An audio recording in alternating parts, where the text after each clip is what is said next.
காட்டுல ரொம்ப நாளா மழை பெய்யாத இருந்ததுனால ரொம்பவே வறட்சி ஏற்பட்டு இருந்துச்சு. இந்த காட்டுல நிறைய பறவைகள் வாழ்ந்துட்டு வந்தாங்க.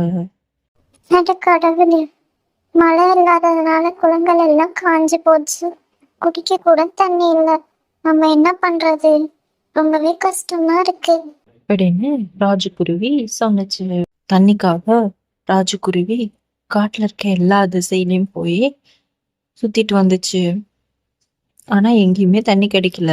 ரொம்ப சோர்ந்து போன ராஜகுருவி ஒரு மரத்தோட கிளையில போய் உட்காந்துச்சு.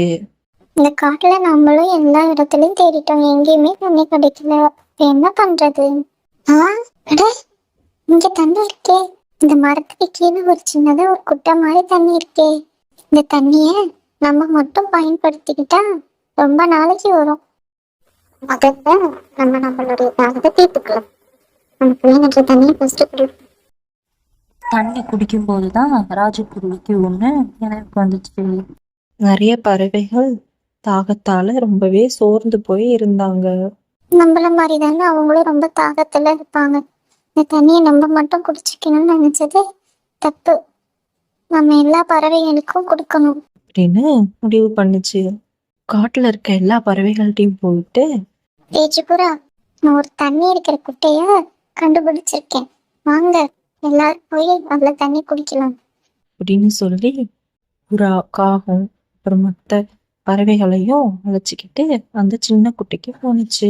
எல்லா பறவைகளும் வரிசையில நின்று தண்ணி குடிச்சாங்க. இந்த தண்ணி நமக்கு கொஞ்ச நாளைக்கு தான் வரும். நம்ம எல்லாரும் சேர்ந்து இங்கேயே ஒரு குட்டைய ஒண்ணு நோண்டுவோம் அப்படின்னு ராஜகுருவி சொன்னுச்சு. எல்லாரும் சேர்ந்து அந்த இடத்த தோண்டினாங்க. அதுவே ஒரு பெரிய நீரூற்றா அங்க உருவானுச்சு. பாத்தீங்களா, நம்ம எல்லாரும் சேர்ந்து இந்த இடத்த தோணணும். இப்ப நமக்கு போதுமான தண்ணி கிடைச்சிச்சு.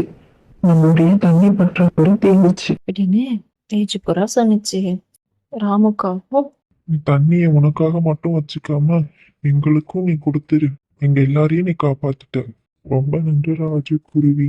அப்படின்னு ராமுக்காகவும் சொன்னுச்சு. குருவியும் சந்தோஷத்துல சிரிச்சுது. அன்னையில இருந்து அந்த காட்டுல இருக்க எல்லா பறவைகளும் ஒருத்தருக்கு ஒருத்தவங்க ரொம்பவே உதவியா இருந்து சந்தோஷமா வாழ்ந்து வந்தாங்க. ராஜகுருவி மூலயமா அவங்க எல்லாருக்கும் ஒண்ணு புரிஞ்சது. பகிர்ந்து எதுவா இருந்தாலும் கொடுத்துட்டா அது எப்பவுமே பெருகும்.